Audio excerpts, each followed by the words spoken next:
से इजराइल और फिलिस्तीन के बीच युद्ध शुरू हो गया है।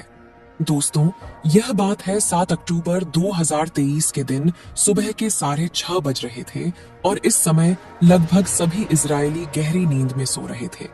इस समय अचानक से हवाई हमला अलार्म बजने लगता है, क्योंकि इसी समय हमास ने इजराइल पर हमला कर दिया था और लगभग एक साथ 5000 रॉकेट को इजराइल के शहरों में छोड़ दिया था।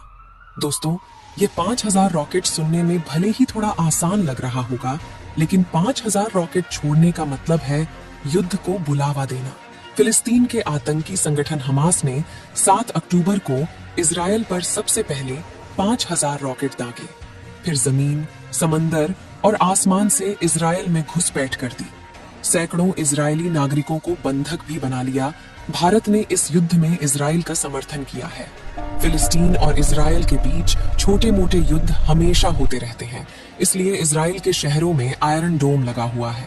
इस आयरन डोम का काम है कि रॉकेट को हवा में ही डिस्ट्रॉय कर देना, ताकि वह जमीन पर गिरने से पहले ही ब्लास्ट हो जाए।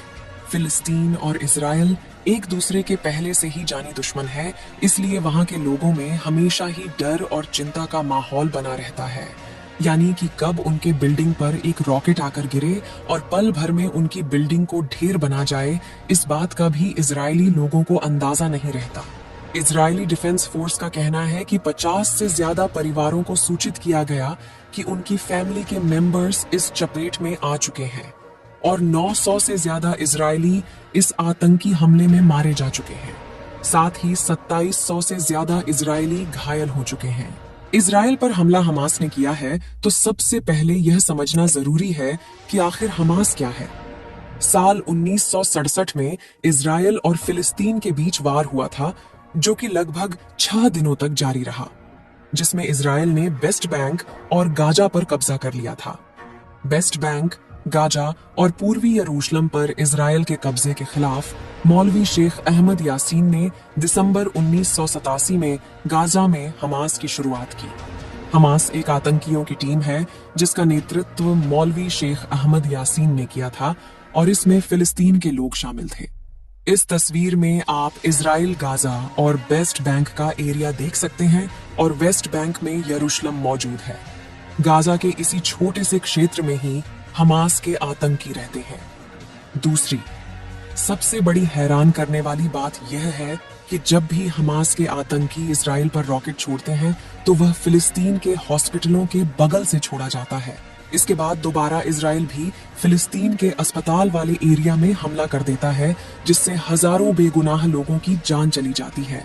इस बार भी कुछ ऐसा ही हुआ। हमास ने इजराइल के शहरों में एक साथ 5000 रॉकेट छोड़ दिए, जिसमें से 80% रॉकेट को इजराइल में लगे आयरन डोम ने डिस्ट्रॉय कर दिया, लेकिन फिर भी 20% रॉकेट इजराइल के शहरों में ब्लास्ट हुए, जिनमें से हजारों लोगों की जान चली गई।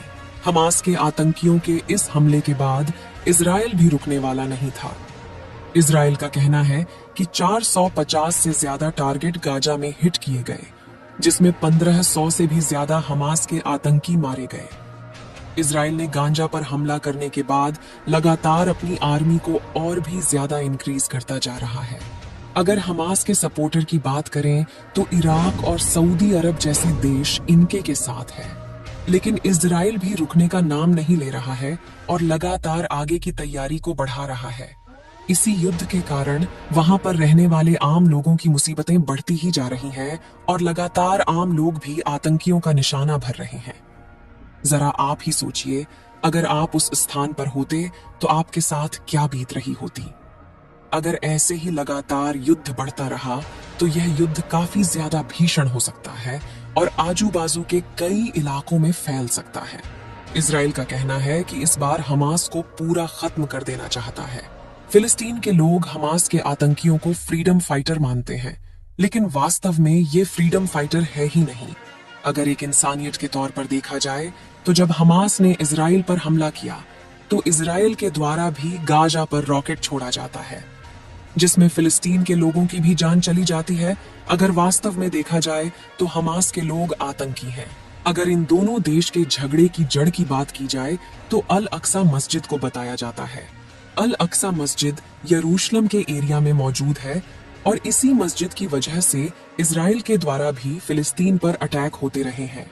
अगर इजराइल और फिलिस्तीन के इतिहास की बात की जाए तो इजराइल धीरे धीरे फिलिस्तीन के इलाकों पर कब्जा करते चल रहा है और फिलिस्तीन का इलाका छोटा होता चला आ रहा है। इजराइल ने साल 1917 से फिलिस्तीन पर कब्जा करना शुरू कर दिया था और अभी धीरे धीरे फिलिस्तीन का एरिया काफी ज्यादा छोटा हो गया है।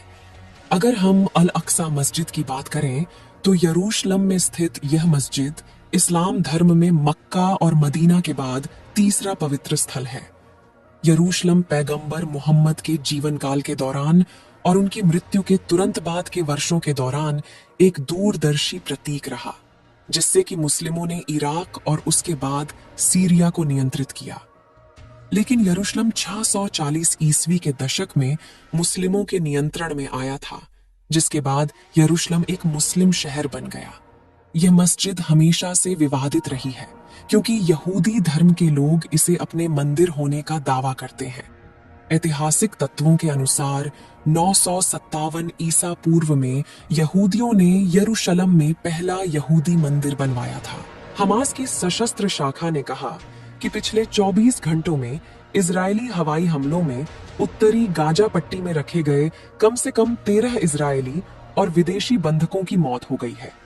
इजरायली लड़ाकू विमानों द्वारा टारगेट किए गए 5 स्थानों पर विदेशियों सहित 13 कैदी मारे गए और सबसे बड़ी बात यह है कि इसमें कुछ इजरायली कैदी भी शामिल थे। इजरायल इस समय जमीनी हमले की तैयारी में जुटा हुआ है, लेकिन फिर भी इजरायल ने हमला करने से पहले 11 लाख लोगों को उत्तरी गाजा को खाली करने को कहा। इजरायल न सिर्फ गाजा पर बमबारी कर रहा है, बल्कि इजरायल की आर्मी ने गाजा को इस समय चारों तरफ से घेर रखा है।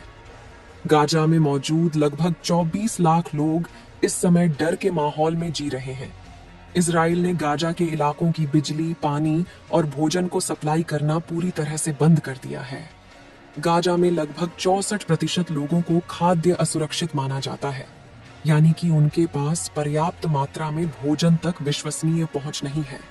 इजरायली हमले के बाद यह स्थिति और भी बदतर होती जा रही है।